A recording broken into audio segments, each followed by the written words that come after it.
Hi నమస్తే. విభూది ఇంట్లోనే చేసుకోవచ్చు. ఇది చాలా పవిత్రమైనది. ఆవు పిడక, ఆవు నెయ్యి, గంధం, 1 స్పూను, పచ్చకర్పూరం, పిప్పళ్ళు, మసాలా ఆకు, ఇంకా ఏమైనా సుగంధ ద్రవ్యాలు ఉంటే వేసి బాగా కాల్చేసి చల్లారాక ఒక రోజంతా వదిలేయండి. లేకపోతే బట్ట కాలిపోతుంది. వస్త్రకాళ్యం పట్టాలి. దీన్ని పవిత్రమైనది, అనారోగ్యాలను పోగొట్టేది, సంపదలను చేకూర్చేది.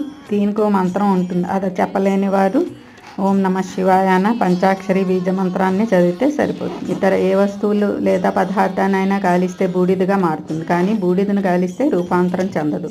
బూడిదకు మార్పు లేదు, నాశనం లేదు. నాశనం లేని విభూదితో నాశనం లేని శాశ్వతుడైన మహాశివుణ్ణి ఆరాధిస్తున్నాం.